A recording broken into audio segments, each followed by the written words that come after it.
Hello, and welcome to the Please Hustle Responsibly podcast. I'm Christina Veltri here with Christina Magro and Matt Cole. Today, we will be talking to the founder of 360 Nation, W.d Floyd. But to start things off, I'm going to do a little self-care check-in with my co-hosts. Matt Cole, how you doing? I'm good. I had a full-on day off, no responsibility day for the first time in a while yesterday, and that was really great to just kind of chill and watch all the snow and stuff be outside while I was very comfy watching The Sopranos. So it was it was pretty nice. How are you doing, Magro? I'm doing good. The Sopranos is like that one series that I never watched, and then in the beginning of all of this, I just binged it all, and I get it. I understand. It's so good. It's very and I didn't want to like it because, to be honest, my parents talk shit about it, and they're like, that is not a good representation of Italian Americans, but yes, it is. I mean, it's just it's show. Who cares? But anyways, Sopranos. I'm doing great. I feel like I've been saying this a lot, but the snow makes me happy. And just after talking to some of our previous guests, just really trying to take some of their advice. Got some of those books that Kamiko was talking about and started reading some of those and kind of diving in further into compassion. And I'm very excited about that. Just doing a lot of reading. What about you, Veltri? How are you doing? I'm great. I love that. I just had a call with Kamiko today, so staying up on that compassion training as well, and also doing a lot of reading and enjoying the snow from my window. Dee, how are you? I'm well. I can't complain. Wednesdays is usually a busy day because I teach on Wednesdays and Mondays, but Wednesdays I usually that's my day to meet with people before and after class. So I've pretty much been in meetings since probably 10 a.m. So I just got out of a meeting. Well, I just got out of teaching class 45 minutes ago. So I'm motivated and energized. I'm not tired of anything like that. So I can't complain. I'm in a good space.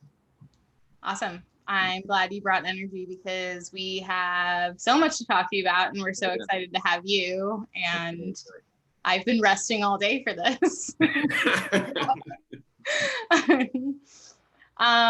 Cool. So, do you want to give us a little background about you? And then we can talk about 360 Nation. Okay. I guess the basic stuff, born and raised Chicago, west side of Chicago in particular. Only time I wasn't in Chicago is when I went to school, which was DeKalb, Illinois. So that was only about an hour away. I am a developmental practitioner. I guess that's kind of the official term for what I do. If someone was to put what I get paid for on paper, I'm a PhD student in educational psychology. So the focus is developmental psychology. I'm also a teacher. I teach at UIC. So I've been teaching there for maybe this is about my 7th year now. Wow. 7 years, my 7th year now. That time is flying. What else? I'm also a photographer. I'm a practicing photographer. Mainly document on the west and south side of Chicago, mainly the spaces that I live or spend the most of my time. I also run a community organization, but it's more like a fledgling community enterprise to a certain extent, because I think it's not in the traditional vein of how we think of community organizing. I'm more about creating initiatives that support the actualization of people while also thinking how do we meet the basic needs of people while also putting folks in a position that they can sustain that and also thrive. I think meeting the bare minimum is great, but it's called the bare minimum for a reason. I think that people deserve like more than that. So, and that's a whole like thing in itself, like 360. That's kind of like when I'm writing my dissertation on. So that's a whole other conversation. But most of my work is focused around 360 and photography, and of course, like the students I teach at UIC, you know, they're pretty cool for the most part. But yeah, and I just like learning new things that I'm interested in. So I love gaining skills. I like being able to produce and to do things. Writing and scholarship only has like a real minuscule role in my life, and in my opinion, even the world. Is like the actual people that can actually like do things, produce, and transfer knowledge and skills to other people. That's more like my jam, for lack of a better term. So yeah, I'm always in a constant state of being energized, because I'm always thinking about like, how do we create new stuff? How can I learn a new thing? So yeah, I don't want to talk too much because I can go on and on about that. No, that's amazing. I think that's everything in like a walnut, you know what I mean? A pretty big nut, yeah. Awesome. Yeah, you're a very inspiring, very busy person. I met you this past summer through 360 Nation. So I'd love to hear about the inception of 360 Nation. Okay, so I initially started in 2014, but I've always worked in like developmental psychology spaces. So as a social emotional counselor, like a mental health counselor when I went to school. When I went to grad school, my master's was in like youth development with that, educational psychology with a focus in youth development. And I had just worked in a lot of different spaces. Well, I'm not gonna say a lot, quite a few different spaces in Chicago. And I had built up a name kind of to extent of like being someone who can work, you know, with intergenerational spaces, and particularly like Black communities and all that type of stuff. But I kept coming across trying to do things how I think they should be done, or how I envision how this can actually work, but within like other spaces. So at universities and stuff like that, I'm like, I kept hitting this glass ceiling, because when it boiled down to it, I still was under the, for lack of a better term, the thumb of someone else who other ran the institution, right? The different institutes I was working for. And so I remember meeting with this guy named Bill Gerstein, who's an educator in Chicago. And he's an interesting one too, because he went from like healthy food living to like being a principal in the school. I can't even explain that transition, but he did it. But I remember him and I was having lunch one time, and I was telling him, I said, I keep trying to do this, and this just doesn't seem to be working out. And he is like, man, you know, I know you don't hear this a lot in education. He is like, but you're more entrepreneurial. You're not going to do anything you want to do unless you just do it yourself and start your own thing. And I was like, okay. And so then in 2013, in 2013, I had like a sweet situation where I had a position at one university, at Chicago State University, and I also was teaching at UIC. And what I decided to do was let the Chicago State job go, so I could have the time to build up 360. And what I did intentionally, I just spent 2014, I didn't implement any programming. I just brought people together that I figured was interested in doing this with me. And we spent the year just building relationships and like learning and studying together.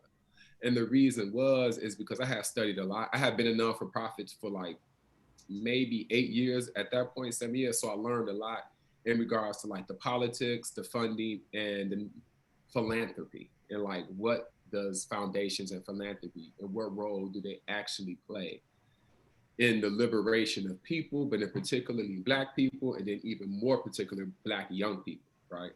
And one didn't add up to the other. And so then you learn more about what's called like the non-for-profit industrial complex, which is something that came into play in the 70s when non-for-profits became a thing. Like this, what I do and what a lot of other people do, like quote unquote justice work, whatever it's called. It was one point that there wasn't a such thing as like a non-for-profit. People did it because they actually like wanted to be liberated and wanted freedom. So they would do it outside of when they were working. But rich folks came up with a great idea. If we can make this into an industry and then we can pay people, it's a good way to co-opt any type of like radical movements that could ever come about. And so then I made the decision when I let that job go that I had the job at UIC, which gave me a good amount of privilege, but I started 360 with no grants, and I didn't want any grants. So the first 3 years, after the first year, just us coming together, then the first 2 years after that, I intentionally did not go for any grants because I did not want funding to interrupt the end goal, what we were trying to build. And so I was lucky that I had people that agreed with that had that same sentiment and kind of like went on that journey with me to do that. And I mean, it was tough, like, of course, the first couple of years, because then you question a lot of things, like, you know, I could be making more money right now. Like, what the fuck am I really doing? And, you know, I partnered with some that elementary because my intent was always around the development of young folks. And if you're just really serious about dealing with young folks, as much as I have gripes with CPS, and I came through CPS, so my gripes are like legitimate, that's where young folks are. That's just where they're at. They're captive there for like 7-8 hours a day. And so I reached out to some and I said, I want to come in, I want to do this program. I want it to be in school. I don't want it to be after school. I said, I want to work with young folks around doing two things. One, cultural relevant pedagogy that's rooted in like critical race theory. And I want to couple that with creative and technical skill development. And the reason I want to do it in school, because when something is deemed after school, is deemed as not as vital and as important as was learned during the school day. And I personally felt what we had to bring through 360 was even more important than what they were learning during the school day. So we started doing that in around like 2015, 2016 school year. And we started with 12 sixth graders. They're still with us now. Now they're like 16, and some of them about to be 17. They're sophomores, and some of them are like their first year in high school. But they've been with us for the past like 4 or 5 years. And the whole goal was to model what can a real organization look like when a group of people can come together outside of all the bureaucracy, outside of all the foundations, outside of all the mess that really interferes with doing real transformative work. And so it started with what we call like what we used to run something called a leadership academy. And that was the in-school programming. Then we evolved into doing like summer programming. So then it became year round. And we started doing things like taking over the empty lots that sit right next door to the school, because we started to understand that you can't just address what's happening inside the school building if you don't address what's happening like outside of the school building. And so I'm just a firm believer in, like, if you really want folks to believe something, you got to put their bodies in it, right? And so then they can actually do it, so they can actually see that thing happening. And so our first project was like taking over that land. Well, actually, our first project was Little Miracle, right? And that started out literally just like posting up on Maypole and Kedzie in like 2015 and just passing out like snowballs on like real hot days. And it was more than just doing the cute thing, like giving snowballs. We were intentional on what that was to do. And that was to build relationships with people in the community, right? And so when you pop up on the block and it's 95 degrees outside and you got free snowballs to give away, you're going to build relationships like real quick. And we were coming like all the time doing it. And then we would pop around in different places through East Garfield Park or West Garfield Park and was doing it. And then you fast forward to 2020, and when we had got word on May 31st that CPS was not going to offer lunches or meals to the students because of the insurrection that had happened over the weekend after the murder of George Floyd, we just decided, let's just do Little Miracles and let's just put it out there to folks to see if they'll like donate. And then the donation was like absolutely crazy, right? And it was kind of like this thing, like even the young folks, I used to tell them, because it's a struggle when you're thinking about things entrepreneurially, but within like a non-for-profit paradigm. Those usually don't match up. Non-for-profit says, I go for grants, I get the money for grants, then I do said thing that I was going to do in a grant. Entrepreneurship is like, I have an idea for something I want to do, I'm going to just do the shit. And I'm going to sacrifice certain things. I'm not going to get money from it because I understand this is an investment in myself and it would pay off long term. That doesn't really work like in non-for-profit, but I knew that it could work, because if the work just comes from like a deeper place, you don't need money to motivate you to do it, right? You just need the people who are all just motivating each other. And so I used to tell the young folks, and you know, we would raise money to give them stipends for the work, but I would in particularly tell the adults, I said, look, I know it's tough at times, but it's all gonna make sense eventually.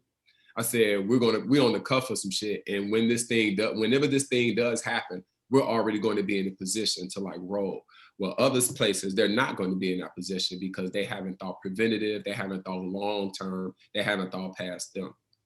And so that's what pretty much brought us from 360 from here to now. And since then, we've implemented like numerous programs. So of course we had the garden that the young folks named Black Star Garden. And now that's going to be really converted into like a for real herb garden this summer, because we have like chefs and agriculturalist folks who work with us now. We took over an empty classroom. So one thing is Sumner Elementary, at its height, it housed about 1,700 students, and it has 2 big buildings that it operates in.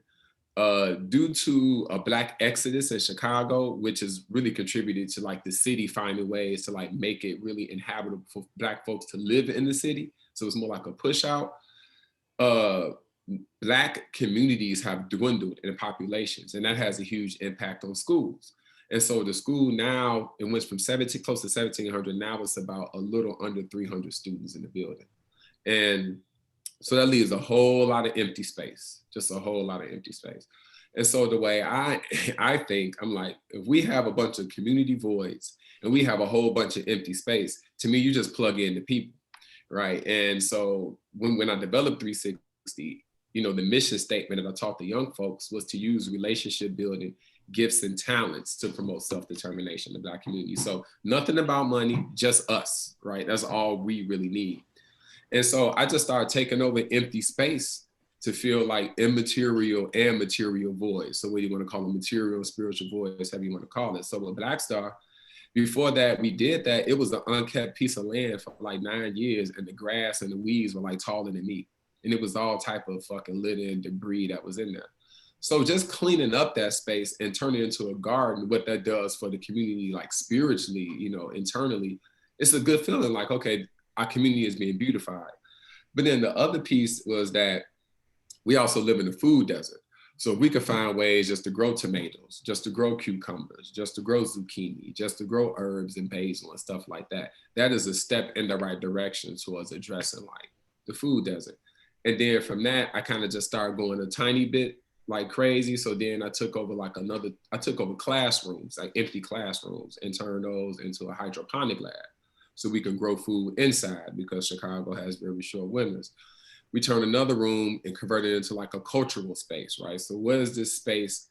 If we produce an alternative form of education, we need to create the space that speaks to that alternative form of education that's happening. So we converted a room into like a Black-centered cultural space, right? That we teach adults and our young folks in. I'm in the process of converting another room into a photo studio. So we can offer like portraits or family portraits. And then since I had the connection with UIC, we've been in conversation with the College of Nursing at UIC to put a health clinic in into one of the empty rooms in the school building, because there's no health clinic in the community. So to me, it's just about, if you have ideas, it's really about the ideas, right? It's showing that we have like the sweat equity or the sweatwity, whatever the word you want to call that, to make stuff happen. And so for us, it was just really as simple as that. And so now we're just in the space that we're just constantly creating initiatives that not only, you know, meet basic needs, but also like fill all type of community voids. So yeah, that's pretty much, and there's other stuff to talk about with 360, but there's so much to talk about. And there's a lot of other stuff, yeah, that we're working on too, yeah. Yeah. You've addressed so much that I wanted to talk to you about, like how you fill educational gaps,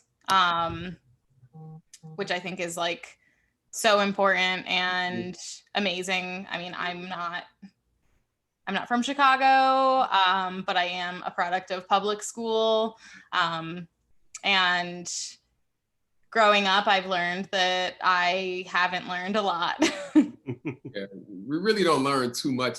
And I just don't want to get down on public schools. I don't think schooling in general So even if you can afford to send your child to a school that you can pay for, you still not really learning this shit now. Like, because, and that's a different conversation around like capitalism and all that type of stuff. But yeah, no one's really learning in these schools.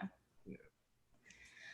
I love how much you promote the value of like yourself too. You know, like that all this comes from within you. Just like you have these things and you use your skills and your values in yourself, and like these are important aspects to bring to everything.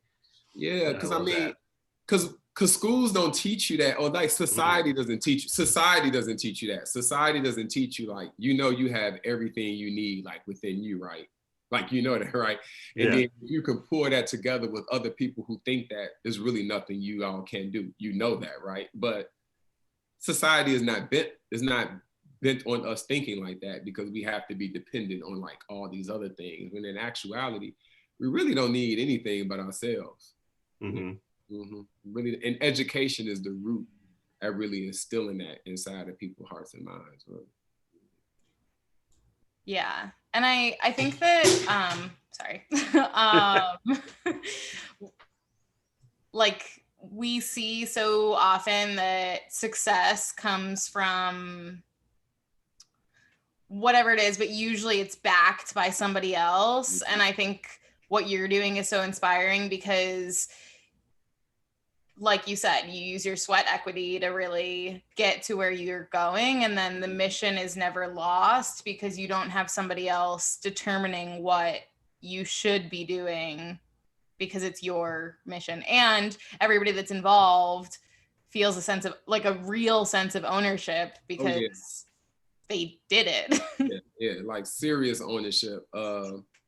Which is a different thing. It's a different feeling, like, but it's like understanding, like you always compare this, but that's how you understand like how an entrepreneur feels. It's like, man, I built this thing, like, and me and these other people built this thing. The sense of ownership you have around that, the sense of pride you have in that.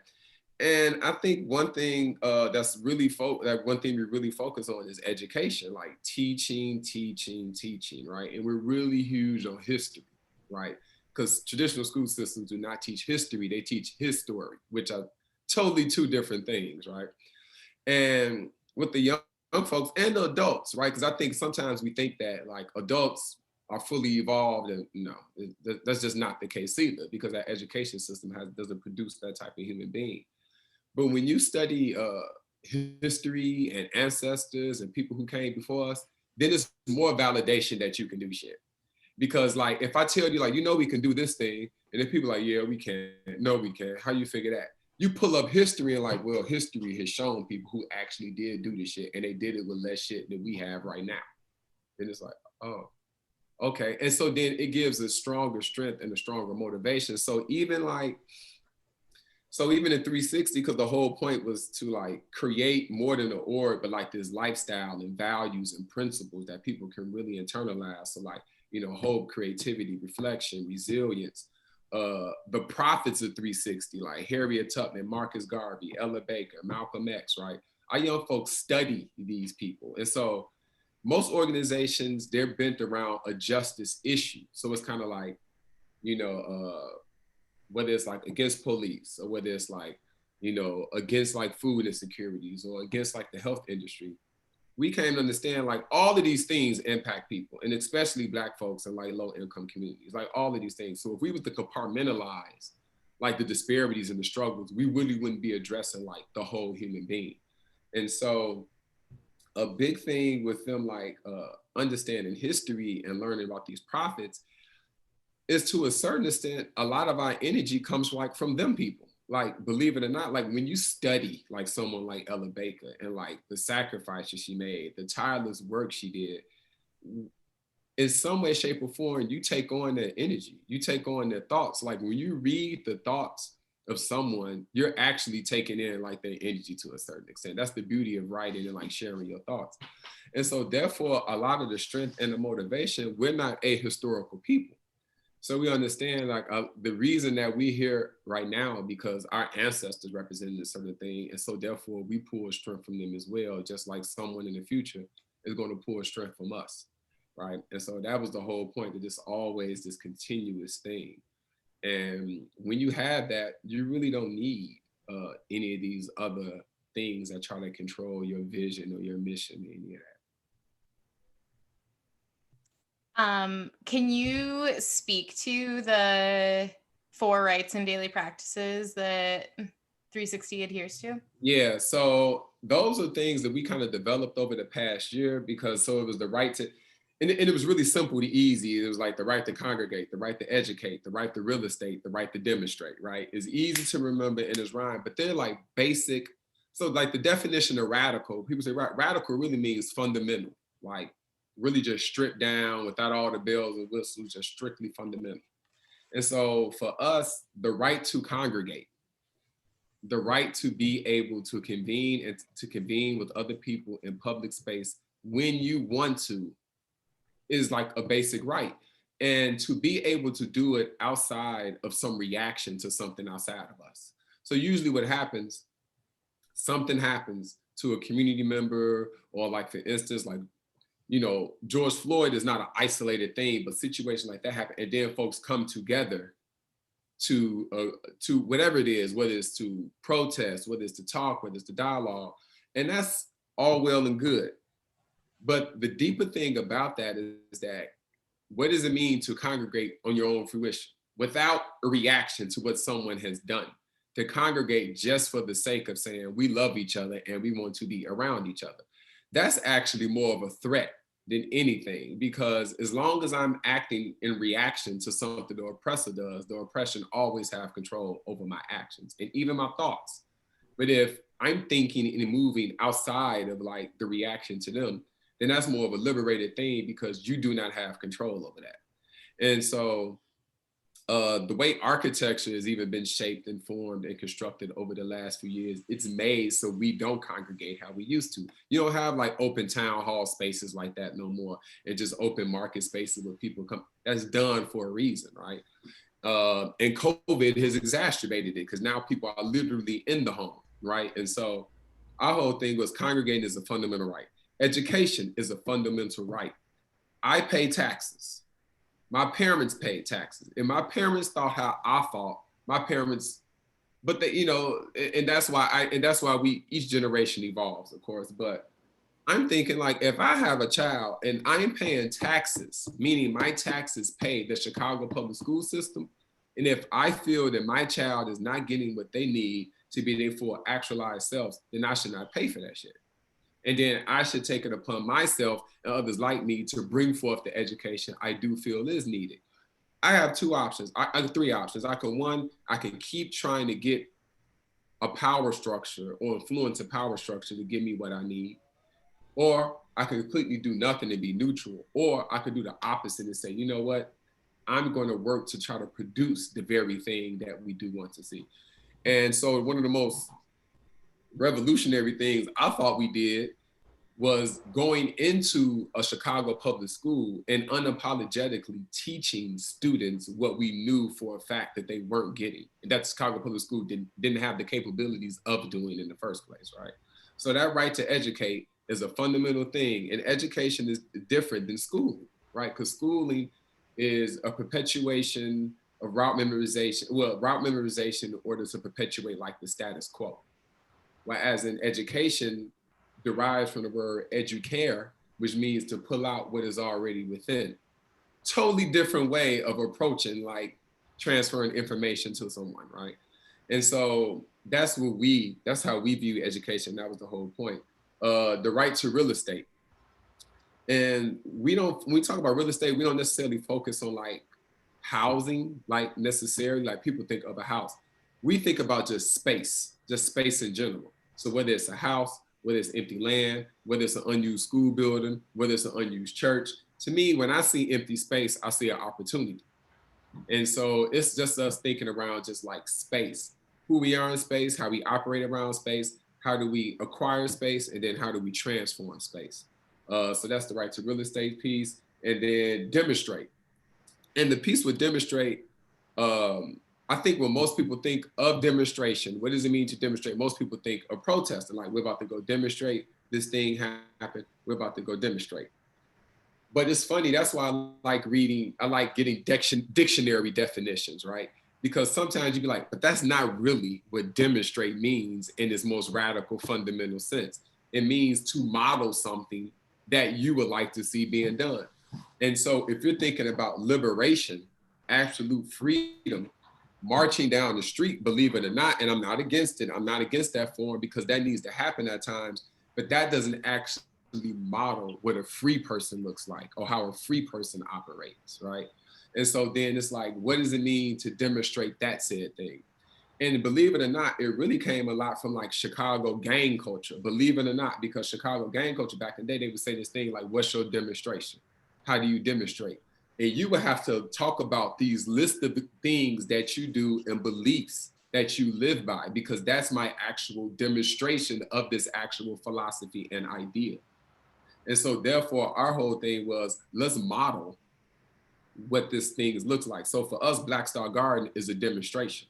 Like the hydroponic lab is a demonstration. Little Miracles is a demonstration. And we really did that because when you're thinking about doing things that may be different or that hasn't been talked about before, you got to create your own language around it. And so therefore people's like, well, like, is it a business? So like, even like I was talking to Christina about this concept around Fifth Ave that we want to do this barbecue thing. People like, is that going to be a business? It's like, I don't want to say that because you only think of it in a certain type of way. And it's like, oh, well, is this a charity thing? Nah, because I don't want to say that either because you're only going to think about it in a certain type of way. It's a combination of all those things. And so therefore, it's just another demonstration of 360. So it's like all of these things are just demonstrations of what actual freedom can look like. The four understandings, that was important, understand our relationships to each other. That's one of the most basic fundamental things that I think we miss out on a lot. Like, how do we actually build relationships with like the people who live like next door to us and people who are somewhat like different from us? Our relationship to money. That's a huge one because I think, I could study Communist Manifesto and I could study like communism and socialism and all these type of things, but America still exists. The United States of America still exists how it exists. Capitalism, money, is still a thing. And so before I tell people who are struggling financially, who are living in poverty, before I tell them some irresponsible shit like money don't matter, you don't need money. It's like, well, that's easy to say. My stomach growling. Like, what do you like? Before I say some shit like that, to me, which is an irresponsible thing to tell people who are actually struggling, is how do we study and understand our relationships to money and with money? Because I think with that, you come to understand that the end goal is not money. The end goal is freedom. Money could be a tool to get at that said thing, right? So what is our relationship like to that? Our relationship to the land, which is so important. That's why working on the garden, just like, it almost sounds so fundamental, the connection between human beings and land, that it's sometimes difficult to explain, but the connection to the land, like there's no other way to build a stronger connection like than a human being with the earth. It's just what it is. And when you come to build the relationship with the land, then you come to understand that there's this connection between you and the land, and you really are more powerful than you thought you was because you can manipulate land to serve a need how you want. Like developers do it all the time. It serves their financial need, but how do we manipulate land that it actually serves like these spiritual as well. I mean, these immaterial as well as like material voids as well. So did I miss one? Did I only say 3? Yes, the relationship to history. Yes, of course, right. So that's like, and I talked about that one like earlier. I think we forget that. I think folks feel like because we don't study history, history is not a thing that's like tested on. Like the ACT, the SAT, they don't ask you about history. Like it just doesn't happen, right? And because we don't do that, I think people live ahistorically.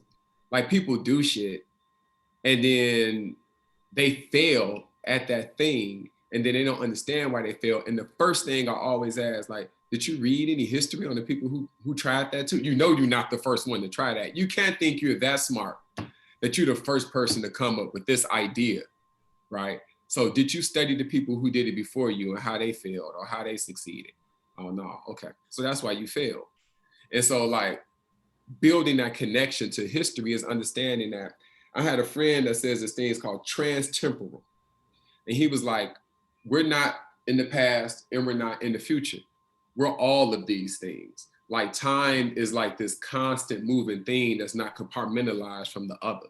So you can't really fully think about your present or even envision the future and think you can do that without like knowing aspects of history. Like it just don't make sense. And so it's understanding that time is not a compartmentalized thing. It's always something that we're constantly working through in like these various dimensions. So having a strong connection to history is just so important. Yeah, that's why Dr. Manhattan is so powerful. Okay,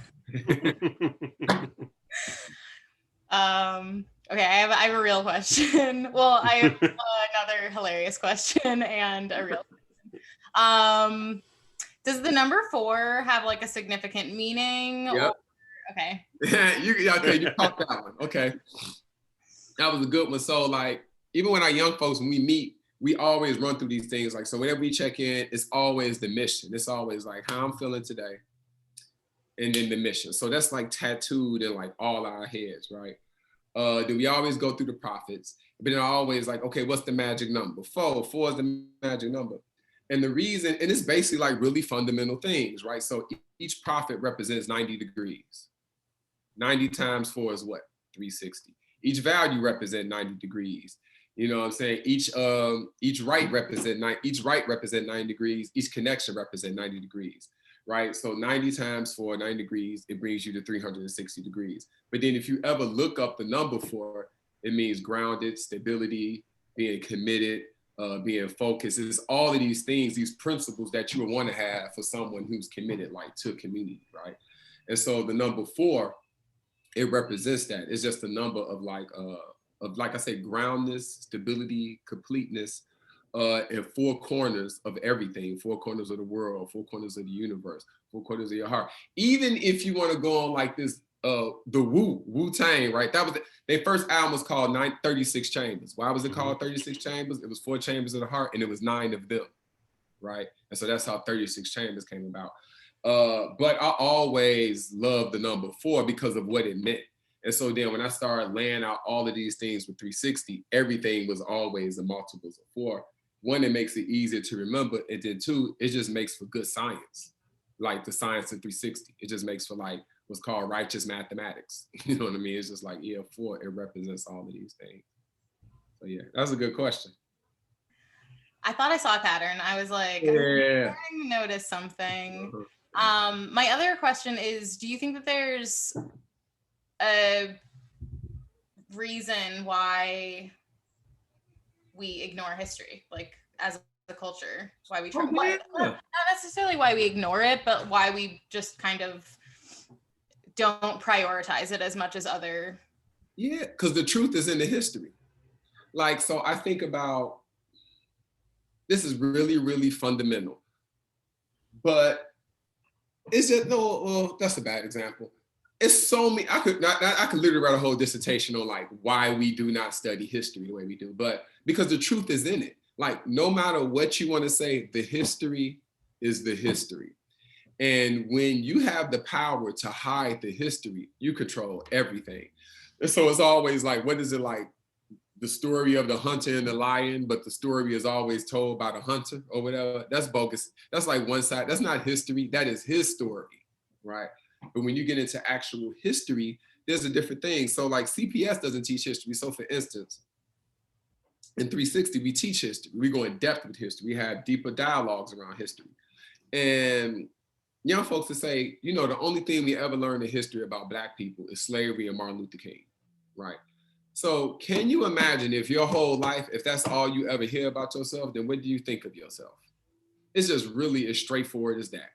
And so when you teach history, like pre-United States of America, because United States of America is a baby. So the fact that the United States only likes to study its history, that's for a reason. Because once you get into world history, it's like, oh, this explains a lot. Like this explains how things have come to this point. And history is just like a really affirming thing. So when we study like, not only about like Malcolm X and Marcus Garvey, but when you learn about like Imani Reines, who ruled the Kush Empire, this woman that had one eye, that used to go to war with her soldiers and defeated kings and would chop off their heads and keep it under her throne. It's like, oh shit, this person existed? Like this was an actual person that actually existed? Or when they learned about like Mansa Musa, right? Who is recorded in history to being the richest person that ever existed. There's not even a number that can tally what he was possibly worth, right?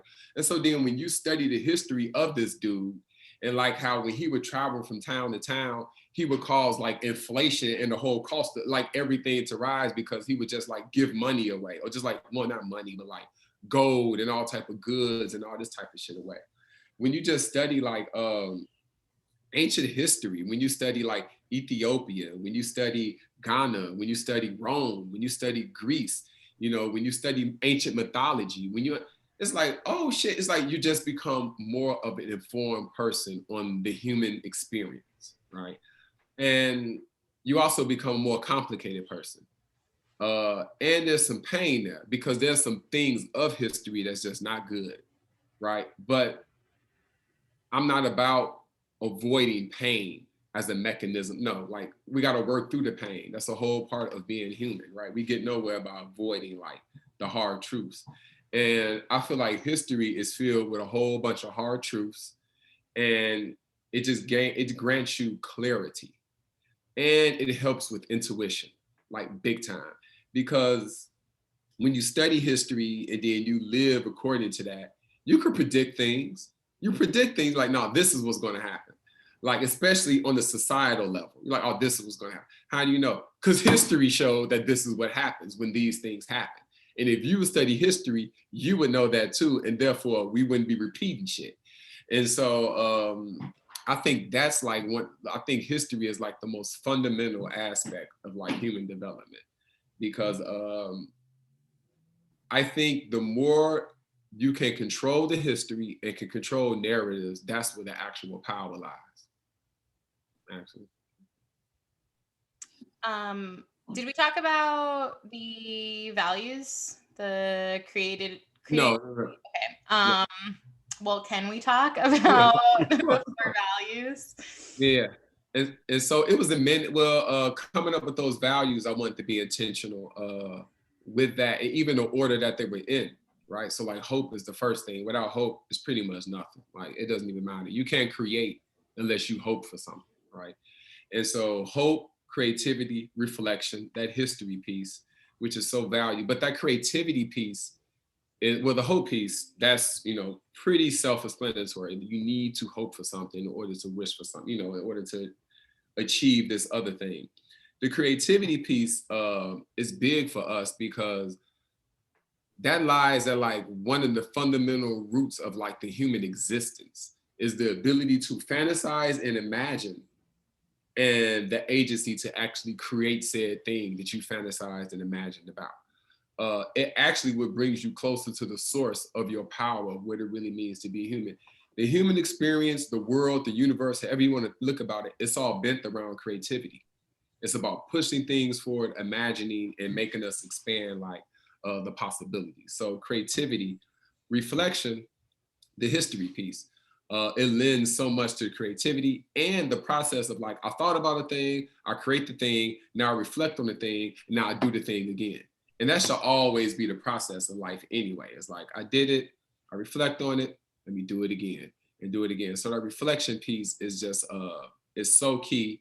And then the resilience piece. And actually we had a conversation about 2 weeks ago, and well, I proposed it and everybody voted it. They agreed with it, that we would change the last value from resilience to perseverance.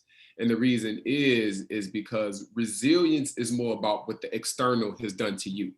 So resilience means like this thing happened to me and I was able to push through. But perseverance doesn't necessarily speak to like creativity. So if oppression did not exist and I wanted to build a thing or I wanted to do a thing, there still would be moments when I'm like, I don't want to do this no more. I'm done. I don't feel like doing it. And perseverance is what would make you push through to do that thing.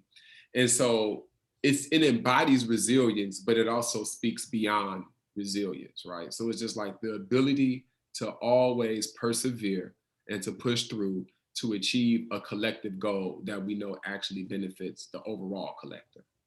So that's how I came up with the values in that order in particular.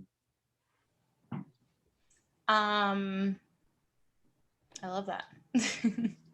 Thank you. What have been some of the biggest challenges that you've had to overcome with 360 Nation over the years? People. Like, people are the worst. I can be the worst. Yeah. Which, I'm sorry, you about to ask something else? I was going to say, is it getting the buy-in of people? Is it relying on people? Like all of that. It's all of that. It's getting the buy-in. It's relying on people. It's dealing with absolute ignorant people. It's dealing with people who are in leadership positions who are responsible for the development of young people, and they're just like complete tools, just absolute tools, right? And having to work with people, having to work with those people to achieve a thing, right? So it's like even the school that you think the staff think about education how we think about it? Absolutely not, right? And sometimes that's just a struggle in itself, right? And that's when I came to understand that this strive for like liberation or freedom, it's bigger than just any one battle that you're dealing with a person. It's a whole paradigm that you're like operating against. It's like it's just imagine like this the strongest wind that you ever faced and you're walking in the opposite direction of it. It's like you can tell yourself like, look, I'm taking a step a day because this shit is just that tough, but it's a step a day. And so like even the thing that we do in 360, whenever we together, we always close out, is never perfect. I say like one person to say never perfect and everybody else to say always progress, right? Because that's the thing to remember. It's like, it's not about perfection. It's about always progress though. As long as we always can move forward, that is the main thing. And so just dealing with people like, and I'm a developmental, and I think me being a developmental psychologist helped big time. Because people talk about policies, and I'm like, look, it's all about the psychoanalytical. It's really about how people think individually and collectively when it boils down to it. And with something like 360, the way we operate, you know, a lot of people are intimidated by that. It's not like we're rah-rah in people's face, but it's like, you want me to kind of like be more than what's expected of me? Yeah, that's like, you're actually like, you want me to reach like this bar, and you want me to do this, you want me to show some like leadership, you want me to take initiative. That's a lot.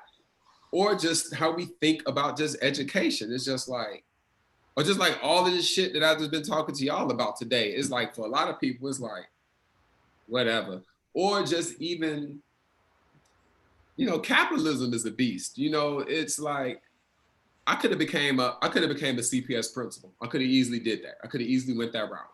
I could have been like, man, I need to get this money. I need to get the 6 figures. I'm gonna just I'm gonna become one of these school principals. But the one reason I did not do that, because I knew that I would have really been like, to a certain extent, at that time in my life, no different than like a plantation overseer, right? I really would not have the control to do this shit how I wanted to do it. I really just would have been the manager for some racist person above me and above them that's dictating what education needs to look like. And so to me, I took more pride in like, okay, I know friends that are like, I went to college with, they're principals and all that now, and they don't live in a community, that they don't live in the community that they work in, and they got their nice house or whatever, and they, you know, they driving a nice car or whatever, and that's what they take pride in. It's like, okay, that's cool. It's like, I took pride in like creating some shit that did not exist before I existed. And to me, that means more than any type of money. And the thing is, we all educated, so it ain't like money won't come. Like that really has to be the end goal. So it's just like working through that whole paradigm of people's thinking. It's like that shit is like really tough. And then when you work with young folks, you're already dealing with the developmental shit with them. But I could let a lot of that slide, because how's a 12 and 13 and 14-year-old gonna act? They're gonna act like a 12, 13, and 14-year-old. It's the 40-year-olds and shit, you know what I'm saying, that really made it difficult. And it became this time, like the young folks now, they're 15, they're 16, and I can honestly say they may very well be smarter than all the adults in their lives.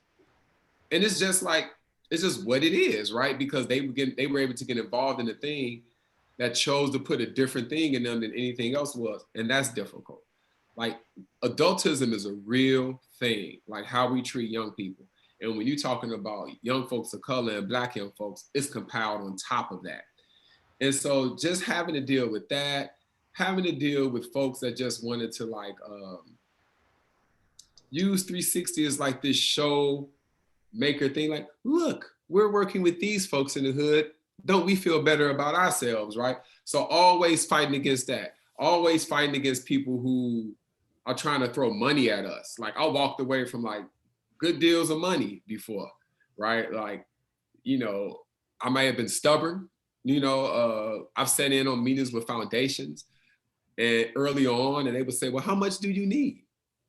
And I would say, well, you know, we already implemented 3 programs. So need is not the word that I'm comfortable with using. But if you would like to use your capital to help us support our end goal from what we're trying to do, that's greatly appreciated. Those meetings are in.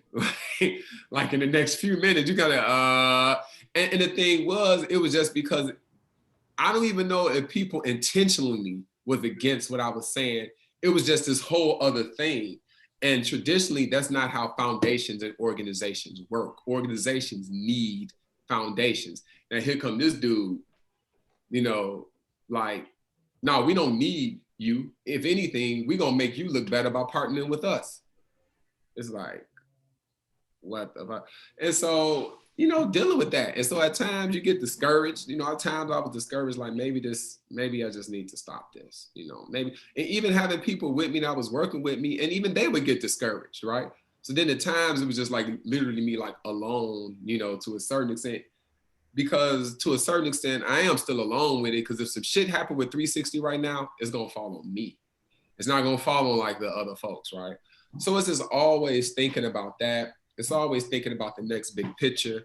And it's always making sure that I'm like modeling it in a way that the folks who work with 360 can hop on board. And any type of people who question the 360 or down 360, you can't doubt it. So like and that's why I always is big on producing things. Because when you produce things, you can't deny that. And it made it ever difficult for the principal to ever say no to us. I'm like, yeah, I want to build a hydroponic lab. You really gonna tell me no? Like, this Right, makes you look better. Like, this makes you look better. Mm-hmm. And so it's that type of thing. So I think for me, the biggest struggle is just, you know, trying to produce a world within the world that's completely counter to what it is that you want to see. So now being 6 years in? Yeah, 6 years, yeah. So you have some students that were involved and are now like reaching an age of going to college or whatever, getting into adulthood. Mm-hmm. I'm really curious about what their development has been like. And like you said, there's a lot of these people who are smarter than their teachers or adults that surround them. So I'm curious about like how they've possibly advocated for this new education, and like if they receive any support from outside like systems outside of 360 that are like, you know what? All right, you're not just a dumb kid. Yeah. And so it's interesting. So Bianca is the person that, if it was someone that's like what you consider like second in 360, like in charge or something like that, that'd be like Bianca and Al, because they were like there they always been there from like the very beginnings and stuff like that. And so Bianca and I, we met earlier today and we talked about that very thing, because this summer, one of our consciousness raising sessions with the young folks, you know, we journal and stuff. And I had them, you know, write in their journals, like, what are like the major issues that y'all see are happening like in your lives, in your communities, that you feel like are impacting y'all the most? And so they all wrote like different things, from like sexual assault to like women not being valued to like gun violence and all that. But one thing they all had was the lack of being culturally affirmed in their schools. And that really came about. It's not like we told them that, but me being like focusing on developmental psychology, I'm always thinking about like what's going on with them mentally, cognitively. And so they're expressing more and more frustration with school because it's like, okay, this school thing, this is the thing y'all tell me I gotta go to, I gotta do well in because I can go to a particular type of school where I make sure I can get a particular type of job, where I can make enough money and I can move out the hood. Now, that's the whole, I mean, teachers, everybody, principals, that's everything that's bombarded to them since like kindergarten. Like this shit gets indoctrinated in them very young, very young. So by the time they're in 6th and 7th grade, they're already stressing about standardized test scores or what high school they're gonna be able to go into, which is gonna predict the rest of their future. Then you have these other folks, these 360 folks, and like me in particular, where it's like, I'm not a shirt and tie person, right? I know how to tie ties and like different ways to do it, but that's not how I choose to like drive. Where every principal is more or less like that. Like I have all these visible tattoos and like I still talk a certain way and all of that type of shit. But then what they also see is like I'm still in school and they like, I know this dude D is like, and Bianca, they're actually smarter than our teachers. Like we know this because they teach us like our teachers teach us and they're taking it to another level past our teachers. So what happens is it's like this alternative way of living that like 360 shows them. It's like, so there's actually a different way to live outside than what everybody has been telling me my whole life? Huh. And so then they see that. And so school is this place that's like, this is what you need in order to get here. You got to do well in order to get this job. But then they experience 360 and they like, I'm feeling things in myself that I don't feel in a regular school space. I know how 360 is directly benefiting me and my family right now. Like it's directly benefiting me and my family now. But school isn't benefiting me or my family right now. Also, not only are they struggling with the subjects, whether it's like math or science, they're also struggling with how these subjects connect to their actual lives, right? So that's like a double layer of them struggling. Whereas in 360, the only struggle is about producing and creating shit. Everything else lines up and makes sense. Like the history, the skill development, it all makes sense. So the frustration that is sitting in for them now, which they have been expressing more and more since the summer, is that I don't want to do this school thing anymore. I do not want to do it anymore. Because what happens is that that's why one of my biggest philosophies is that I'm not a deconstructionist. So people be like, abolish prisons or deconstruct these institutions. That's not how human nature works. So when people have like stop the violence rallies, like that doesn't work because like, how do you stop violence? Like, how does that work? Is that the end goal? Is the end goal to stop violence or is the end goal to have like more of a peaceful world? And if that is the end goal, speak to that. You don't speak to stopping violence because then you never will stop violence that way. And so the same thing with education. It's like, I could say, I want to deconstruct CPS. Well, what would that do? Because CPS lives in the hearts and minds of people, just like capitalism does, just like policing does, right? So it's like, you have to show people an alternative. And then once they put themselves into the alternative, then they come to see that the original thing, it doesn't hold up. It's not validated anymore. And so that's what's been happening with them. And then at 15, 16, now, so cognitively what's happening, they're making more sense. They're connecting more dots. And so, yeah, what is happening to them now is like, they don't want to go to traditional school anymore. They're like, and so it's kind of like, and so Justice, what was funny, asked the other day, she was like, D, do you think you can get me into college? And I'm like, do you think I could teach you how to take like an ACT or an SAT so you can do like well enough to get into like, she was like, yeah. And I was like, yeah, I could do that because that's how I passed the ACT. And somebody taught me how to take that test, literally. Like they just taught me how to take it. And I was like, yeah, I could do that. And she was like, so what's up there? We can't just do like 360 school? Like we can't just go to school. But it makes, in her mind, it makes absolute sense because the whole thing is that she necessarily her end goal isn't necessarily college either, because I think she's starting to think beyond that, like even beyond college. But what she do know, the selling point to her parent is by saying like, I can get into college regardless. Like I can still get into college, because that's what the parent is caring most about.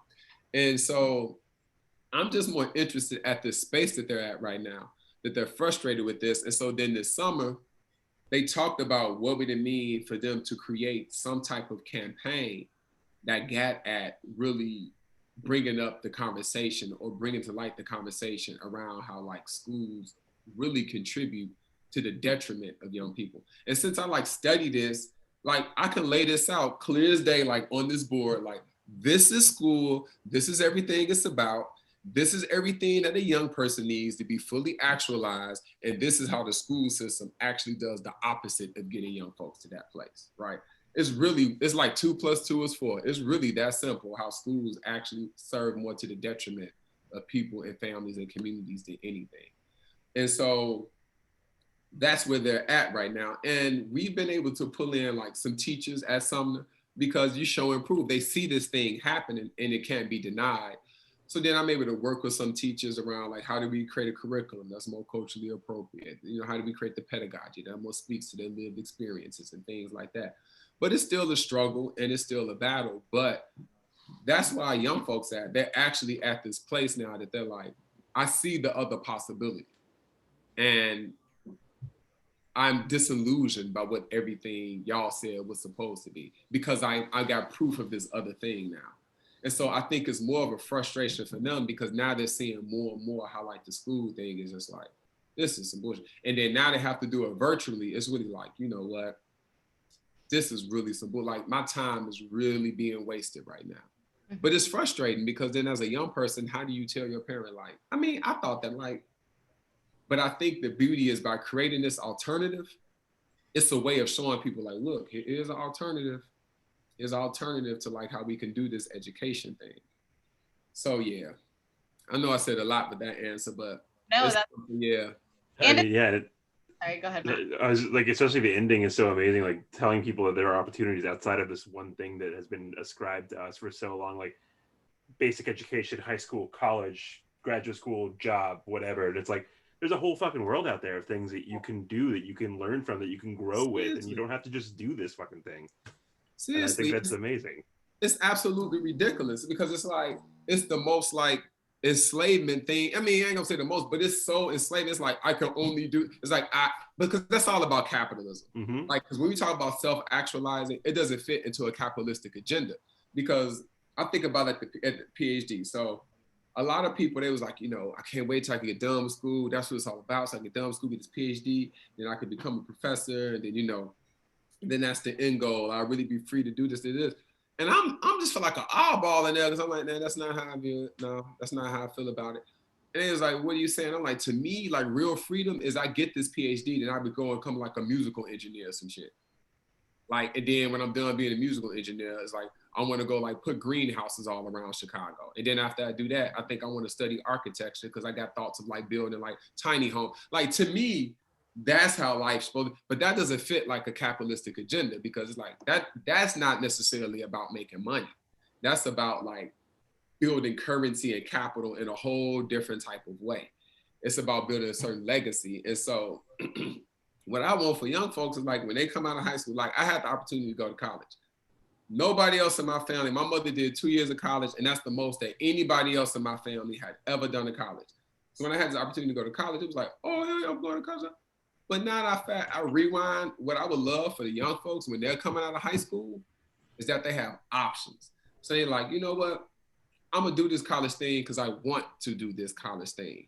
Because I've been studying this thing since I was 12, and I know I can go to school and major in it, and I can get done with that shit quick and get it out the way. Or they can say like, no, you know what? I want to explore this other thing because I'm thinking about and I've experienced other things. I want to do this. Or I want to go start this business. Then I'm going to come back to the college thing because I plan to, like, that's actual freedom. Because it's like, not only do I have the agency and the efficacy to not to have multiple options before me. Also, if I don't like the options I have, I can create alternative options. Like, that's actual like freedom. And that's how I want like everybody to live. But these young folks in particular, I would love that they come out of high school and they like, you know what, man, I've been learning all this shit about history. I'm finna go do a gap year. Because of y'all, I was able to save us some money. I'm about to go travel the world for a year. Okay, there you go. Well, it's like, you know what? I want to do this agricultural thing even deeper. I want to become a botanist without having to go to school. And so then when I do go to school for sustainability, like agriculture, I'm gonna knock that shit out. I'm gonna probably get done. Like, and because it's about that ownership of that said thing. It's not about letting things be done to you. It's like how you can do this to these things, right? So this whole, like you say, this whole school, did a good job. That's bullshit. All right. Mm-hmm. It's weak as hell. And then how many people have degrees that don't have employment? And then on top of that, they don't have a skill set. And are saddled with a shit ton of debt. A shit ton of debt. And so it's like, what was all this for? Like, what was all this for? It's like, and then on top of that, you don't even have a skill set. So now you're in debt. You don't even have a skill to make you some money outside the degree that's not making you any money. It's like, what the fuck is that about? You know, that's but like you fit this traditional structure that was told to you from the time that you were a young kid until on. So you did the thing. So why aren't you getting the rewards that you were promised from the time you were a small child until whenever? Yep. And so like that American dream or that American promise, we just need to show folks that it's like a falsehood. It's just like, it's bullshit. And it's not, and it's not real to a certain extent. I mean, it is and it ain't, you know, and so it's that, but you have to put people into that space to experience that. And so now with like the young folks, it's like, not only are they, you know, they're like pretty deep critical thinkers now to be 15 and 16. Like, I wish I could have been where they're at this age, right? And I wish I would have had like 360 when I was that age. But they also like, they know how to convert land to grow food on it. They know how to grow food inside. They know how to like slow cook like a whole pig and all type of meat and understanding like culinary art. And so then the whole point of they're learning like photography, analog photography, right? So then at the very least, they could grow up to be interesting people. Like how many people we know with degrees are not interesting at all? It's like, what the fuck is this shit? It's like, and so at least they could be very interesting and just like well-evolved people. And they know how to do these things at a time when the rest of their generation is stuck to screens. Learning from, I don't even want to say learning from screens, but just due to lazy parenting, subject to not being creative at all. Seriously. And I mean, even for the adults in 360, like it's even like, especially for Bianca and I, or even like myself, really, I really understand that a lot of the role you playing is like another parent too. Because it's like especially understand developing young folks, you know what's needed, you know what they need. You know what they need. And then you also understand that some parents may not be giving them that thing that they need. And so therefore, when you do introduce or try to push them into that thing that they need that nobody else is telling them they need, you will get initial pushback. But like a parent, I push back even more, right? And so then when they experience, they're like, oh, okay. Like, oh, okay. It's like, oh, okay.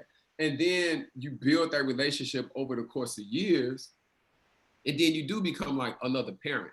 And so then, especially like for young folks like Justice and like Anthony and stuff like, I mean, they view me as like, they view me as a father figure too, you know, and they say that. And I view them as like daughters because like everything I put into them is what I would put into like my own child, right? And so I think it's understanding that you have to be like unapologetic, like because our society is unapologetically full of shit.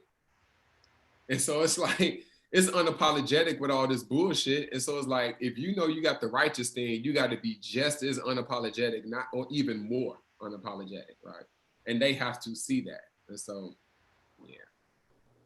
As a young person, it just has to be like so empowering to hear someone like say the things that you say, like as someone who didn't go to college, but like was always told that that was pretty much the only option if you wanted to be successful or like have a good career, make a good living.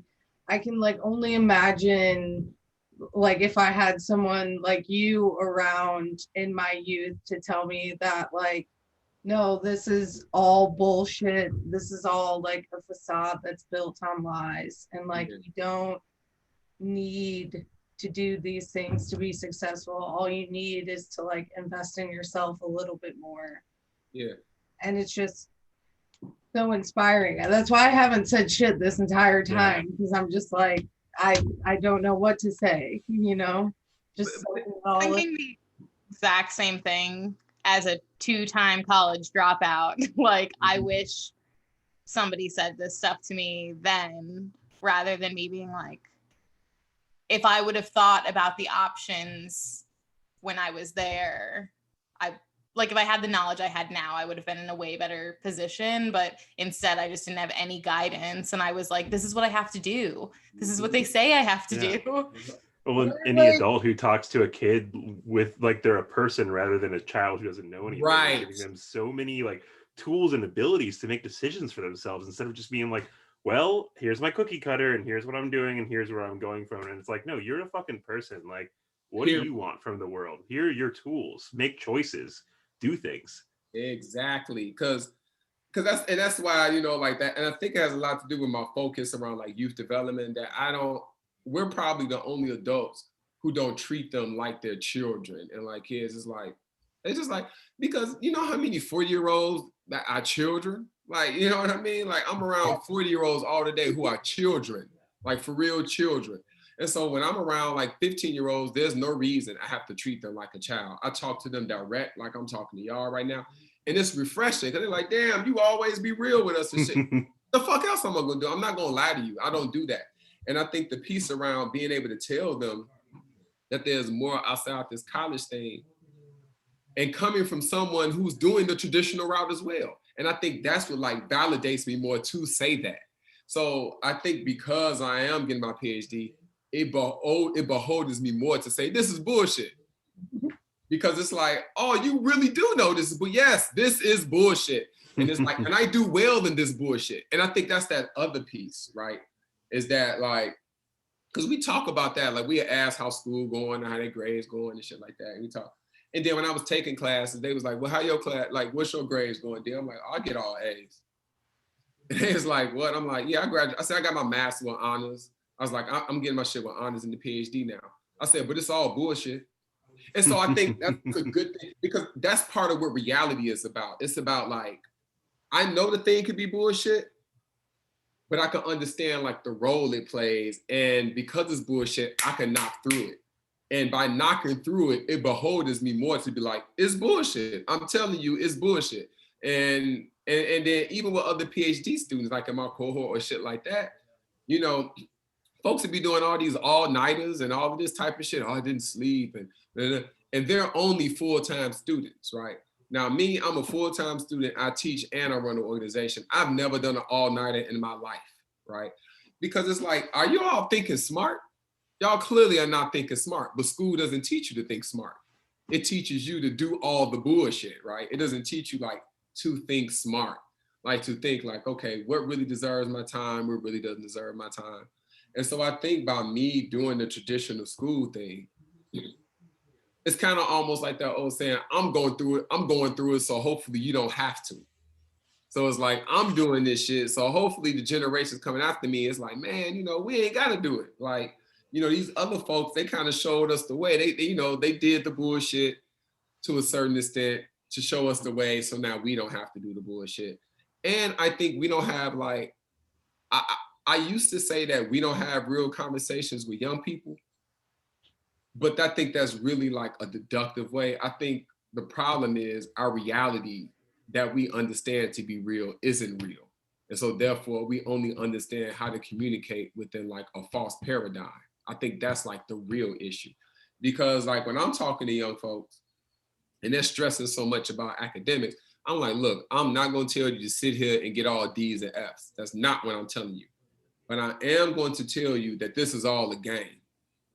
That like, I went to college with the same people who came from some of the top schools, like in Chicago. And they ain't on shit now, right? Like, what you do here doesn't dictate like your whole life. Like, the stuff you learn in here is bullshit. It really ain't gonna do nothing for life. But we're not in the ideal world yet that you can live without having to deal with that. So since we do have to deal with that, this is how the lens you can approach that thing and view that thing through, and this is how you can operate through that thing. Because when you think about it like that, frustration is different. The frustration is different. So like my frustration with school is like, this shit is y'all wasting my time. Like, but at least the frustration isn't that I can't do this thing. That ain't the frustration. The frustration is like, it's actually is too easy and y'all wasting my time. And this is all some bullshit. We don't talk to young folks like that. We don't tell them like, look, this is bullshit. Like we don't tell young folks like, you know, you don't have to always wear a shirt and tie, but I can teach you 2 different ways to tie the tie though. Like we don't do that. We don't do that. We just tell the young person the shirt and tie. And especially when it's like a young Black person look like Barack Obama. And it's like, don't need to get me into all of that. So it's like, come on, like, what are we really like selling young folks? You know what I mean? So it's just like, I just think the whole paradigm that we exist in is just false. And therefore, we don't really even know how to have like a real conversation because we not even having real conversations with ourselves.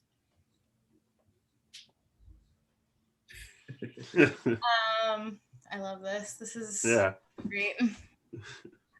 Okay, so I'm gonna start wrapping things up a little bit. Okay, one of the main questions that I think we're all really curious about is how the community can help and get involved with your mission. Mm-hmm. I think Christina is like a great model, right? she was a great model. It's kind of like, okay, if this is what y'all are doing, this is what y'all end goals are. I have certain resources and capital, and then how do I use that to help feed this thing that you all are trying to do? And that's what it's really about. It's about listening to what we want done, not what you want done. Because it's not about what the fuck you want. And sadly, I had to terminate partnerships with people because of that shit. Because they clearly were coming in like with their own agenda. And it's like, it's not about your agenda.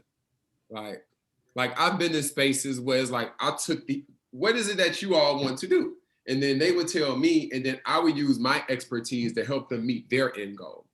And so I think it's the same thing. It's kind of like getting in tune with 360. And we're pretty transparent. That's the thing. It's not like, it's smoke and mirrors. No, this is who we are. You go on our website, this is who we are. This is who we do it for. But we're not anti anything. And I think that's what folks, we're anti, like, of course, like, well, I could say I'm anti-hate, but it's like, I'm just pro-love. That's really the thing, you know what I'm saying? So it's like, we're not anti any demographic or particular people, any of that. What we are anti is that when you want to partner with us and then you want to impose like your ideas like on us, that's not partnership. Now, if you have ideas, then we love to listen. And I think Christina can like testify, like I've called her to ask like, what's your thoughts around like this thing? Because she's shown in the past, like, this is what you all are trying to do.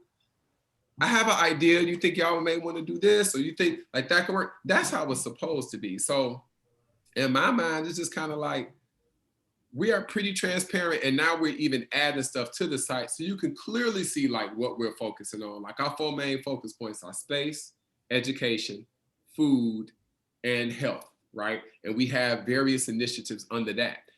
And we do it like that because it makes it really easy for partnerships like that. Because it's like, oh, it's clear what it all you all doing and these different things that you all are doing.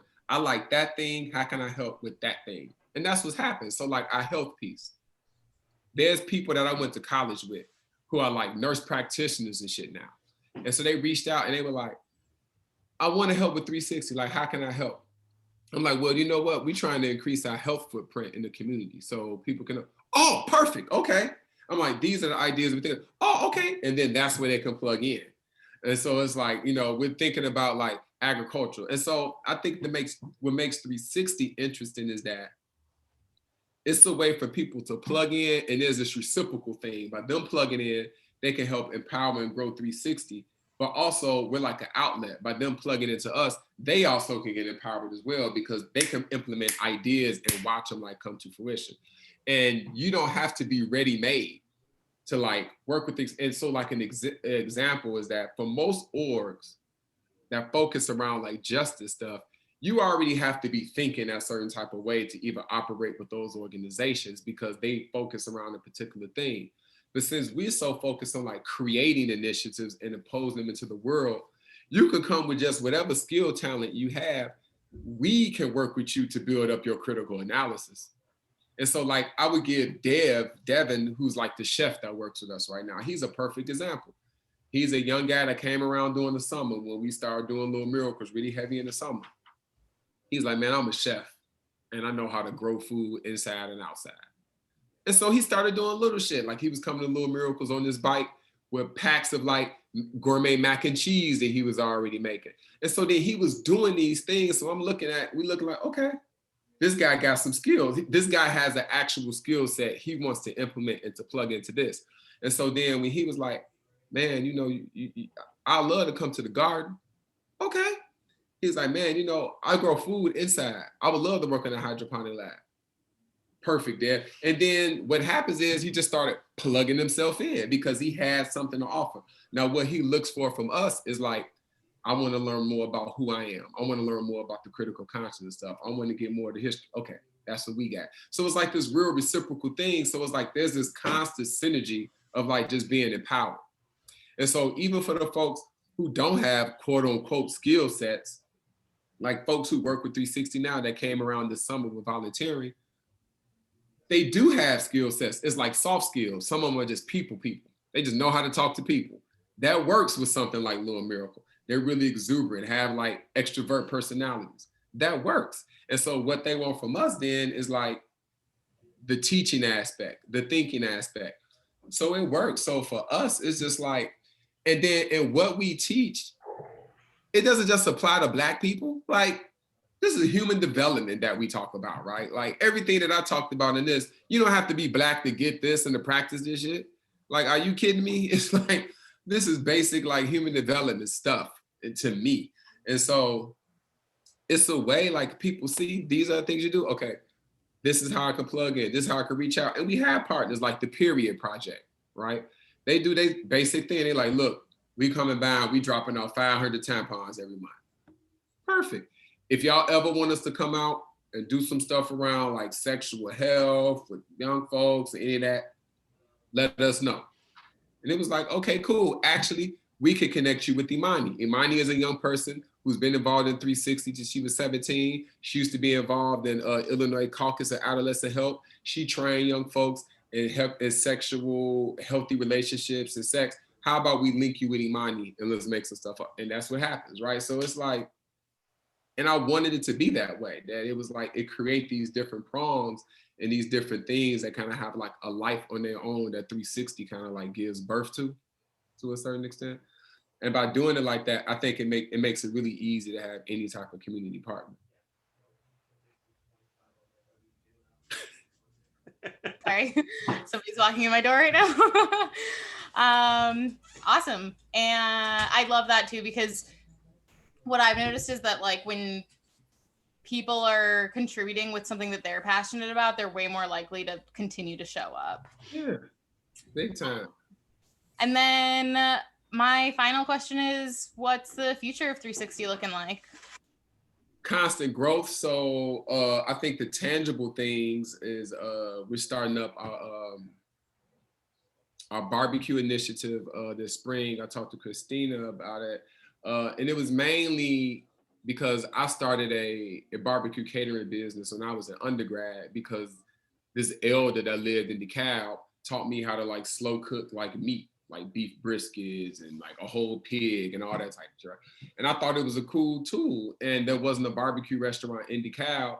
So I reached out to a guy that owned the ice cream parlor there and was like, let me rent out your kitchen for $500 a month if I could sell like quality barbecue out of here. And he agreed. And fast forward to now, there's 2 staff that work at Sumner. One of the teachers used to be a pit master, and he used to be a pit master for like Famous Dave's and all this type of stuff. And another guy's the PE teacher who really wants to learn. So last summer, I was like, man, let's start training the young folks just on like, it'll be fun. Let's just train them how to make their own seasoning, how to make marinade, what it really means to preserve meat and to like use the whole animal and all that type of stuff. And this is someone who was I was a vegetarian for like 12 years, right? So it was like this whole thing, like, oh shit, do I really want to do this? But I saw the bigger picture in it.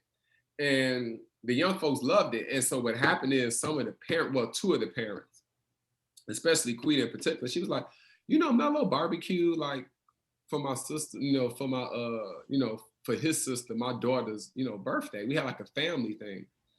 And he like, he was preparing the meat overnight and he did this whole thing. And she was like, the whole family was looking at this, like, what the fuck? Cause the food was like great. Cause we taught him how to make it. He was like, they couldn't believe that this boy was slow cooking these ribs overnight and doing all this type of stuff. And then her saying that, I was like, I wonder if we should create a business out of this, right? Like, and so the person that works with 360, Neri, like one of my tightest guys or whatever, he became one of my tightest guys like through 360. His wife, I met his wife. She was like, my husband will love you. Like, he's a design thinker, because that's what he does. He's a design thinker and he's a graphic designer. He said he would love you. And I think y'all would mesh, you know what I'm saying? And so then we met, and he's always done everything for 360, perfect example, for free. He never wanted us to pay him. So he's like, man, look, this is something bigger than that. And so we sat down with him a year ago. Well, like a little bit less than a year ago. He was like, man, we really got this idea around like starting up like this barbecue initiative. I was like, we make really good quality food. We sampled it out the community. We did a taste tester thing. We made our own barbecue sauce, our own seasoning, and because we knew how to do this shit. And I was like, man, I think it's a really good niche, man, training young folks in this shit. I said, I think it's a really good business model. Like, we train people from the community, young people. We hire them into the business. People can come and get good quality barbecue. And I was like, we're based like in the community and all of that. So we moved forward with it. Neri worked with us to like do all the branding stuff, like asking the basic question, like, if I have $25, why do I come get barbecue from you all versus going to Green Street Meats, right? And so it was like those like real critical questions that helped us like come up with the branding for like Fifth Ave. So, and what I love, he said, it's more than just the barbecue. It's about the community and who you are. It just so happens that people would get like really good barbecue like within the process. So we came up with the name Fifth Ave Smokers because we're located right off Fifth Ave in Casa, right? So we was like, let's develop Fifth Ave Smokers. So we're moving forward with it and we're going to launch it in June. And so we're going to start small and it's going to be based out of because we basically took over the other building in Sumner. So we run little miracles out of there. We do that. So we're going to start off as a nice stand. We're going to operate it out of the school. Folks can come pick up only. Nobody can come eat in, of course, nothing like that. And then we're going to start small and just build it from there.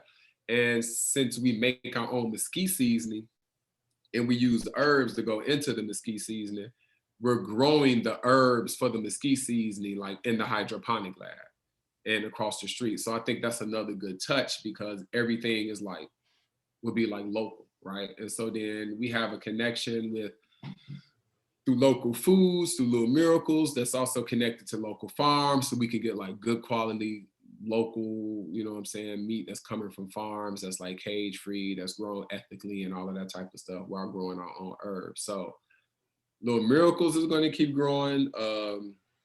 We're building up more of the hydroponic lab. We're kicking off Fifth Ave Smokers in June. And then there's a lot that sits right across from Fifth Ave Smokers, and we're going to take over that piece of land. I think not Fifth Ave Smokers, that's right across from Black Star Garden. I think Black Star Garden is 1,600 square feet. This piece of land is like 2,800 square feet. So we're going to start taking over that one in March, and we're going to use that land to do like urban farming. So for actual production, so actually growing food. So the whole point of it is to create an ecosystem that if someone plugs into that ecosystem, they can get everything they need from education to food to health to employment. And it starts off small, but you keep building it up. So yeah, Fifth Ave Smokers, and we extended a hydroponic lab, a new garden with a small scale farm, and then the photo studio. And then we got other ideas too, but we gotta wait. We can't do too much of everything, you know. So we have other ideas. We want to just stop there. it won't stop there. I mean, we have other plans, and we're intentional. One thing in 360 is like always take our time. We're in no rush. We're like in no rush. If we're just intentional and move slow, we know it's done right, and it's always proven that. That's been proven to this extent. So we're really excited about Fifth Ave Smokers because we all love doing it.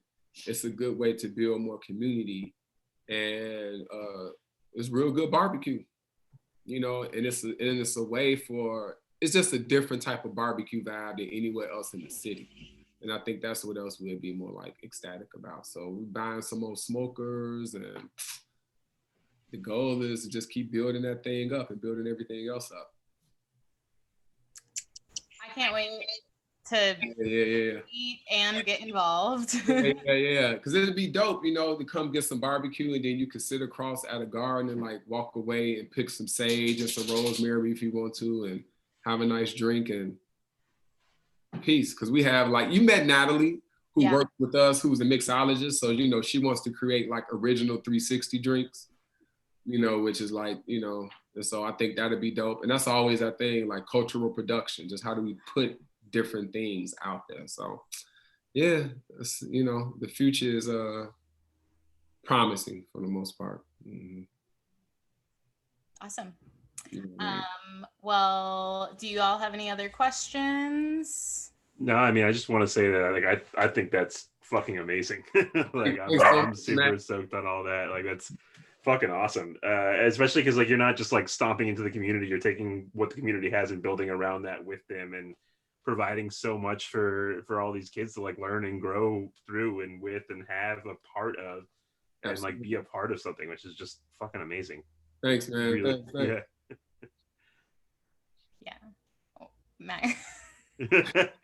I'm just like flabbergastingly inspired over here. I just for like real. a bunch of notes, and I just wanted to say like thank you for taking time out of your busy schedule to talk to us and tell us about everything you're doing. I'm like really, really grateful for this time that we had with you today. For real. Oh, same. Thank y'all for, you know, taking the time out to even have the conversation and inviting me on. Definitely.